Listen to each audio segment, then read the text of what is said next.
My dear brothers and sisters in the risen Lord, sixth Sunday of the year B.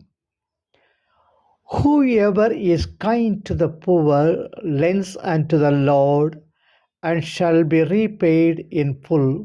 Proverbs chapter 19, verse 17. Stevenson relates this story about a poor old man who was always supplied by God. One of the poor members of the flock of Christ was reduced to circumstances of the greatest poverty in his old age, and yet he never murmured, "You must be badly off, and don't know how an old man like you can maintain yourself and your wife. Yet you are always cheerful," said a kind hearted neighbor to him one day as they met upon the road.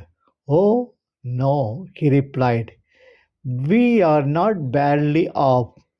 I have a rich father, and he does not suffer me to want." "What?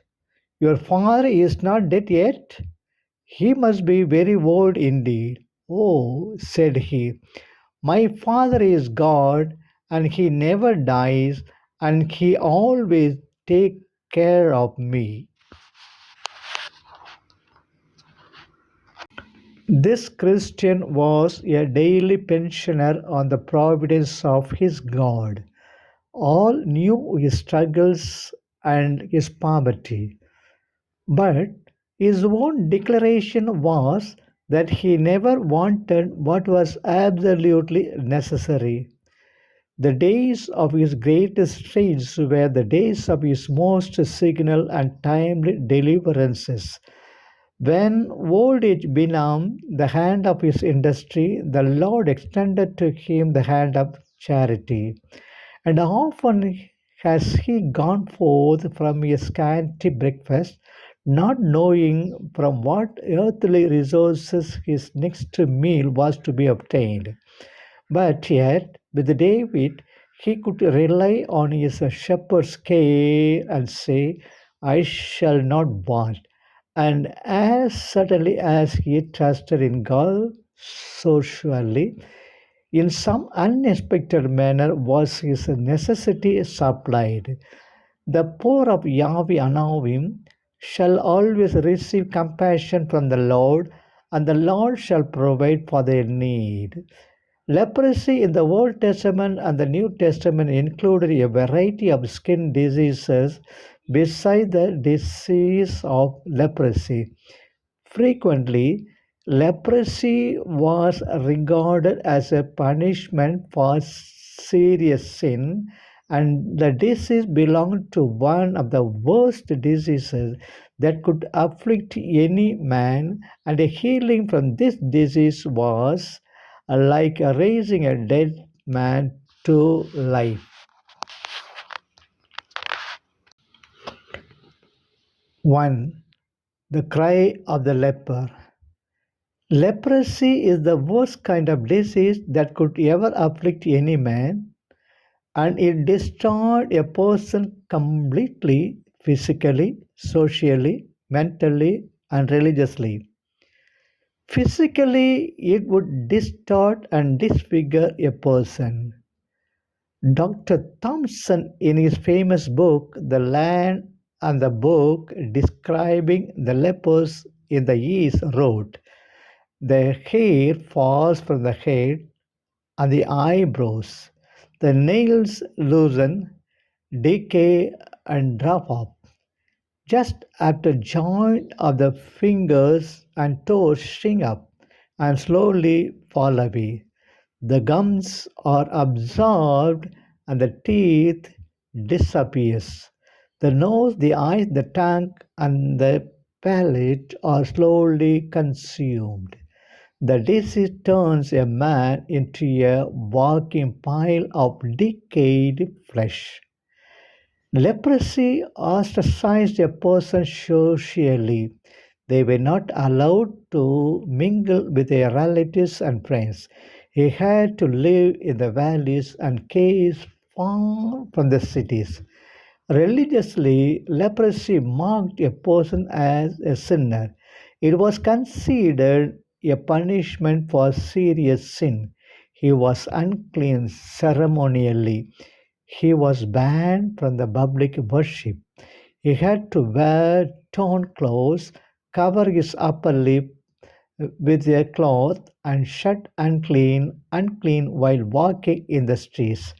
This was the miserable condition of the leper, and this was the kind of a man who, in today's gospel, approached Jesus for healing. Look at the cry of the leper: Lord, if you will, you can cleanse me. His cry revealed that he was a man who had suffered a lot. Life has literally given him a deadly deal. Life has been extremely unkind to him. He has seen suffering at his worst. No man or woman can ever experience anything worse than him. My friends, feel your fingers, touch your face, your ears, they are healthy. Look back at your life. It is not as miserable as that leper. Our lives are 1,000 times better. We need to thank God for His blessings. The leper came to Jesus and said, If you will, you can heal me. He doesn't complain or fret or frown or fume about his disease. He does not demand a miracle. He does not justify his request. No, he is too broken a man. He has no energy, no strength for all those things.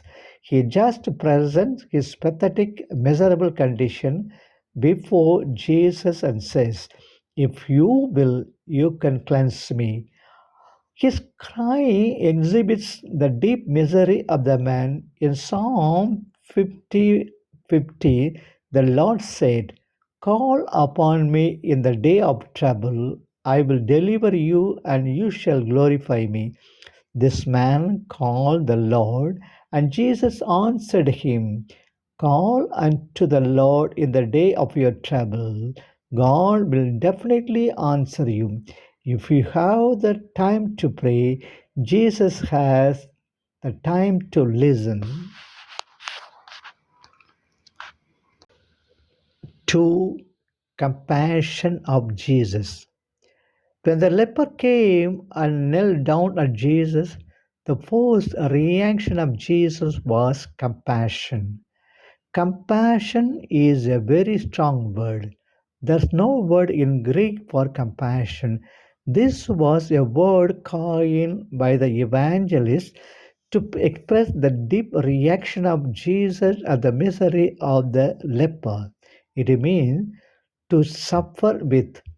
Compassion means to feel pity from the bowels of a man.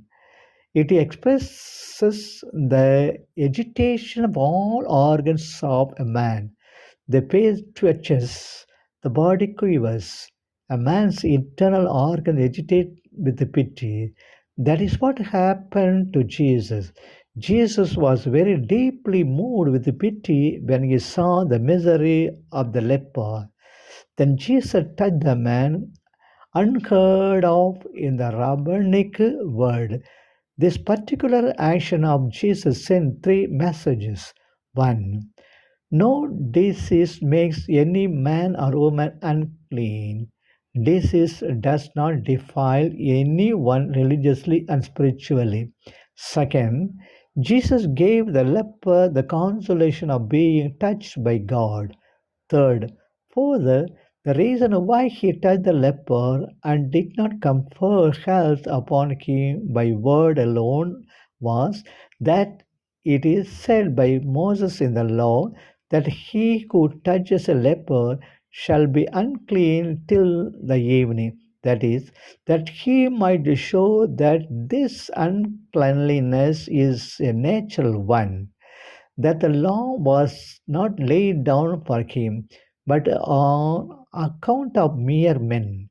He showed that He Himself is the Lord of the law, and He gives health and not as a servant but the Lord.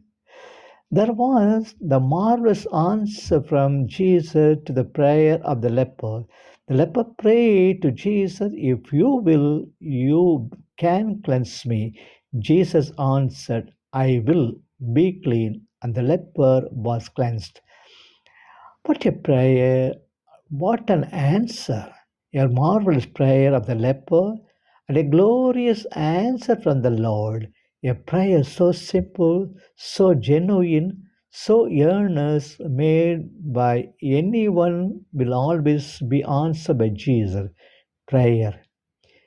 Make us worthy, Lord, to serve our fellow men throughout the world who live and die in poverty and hunger.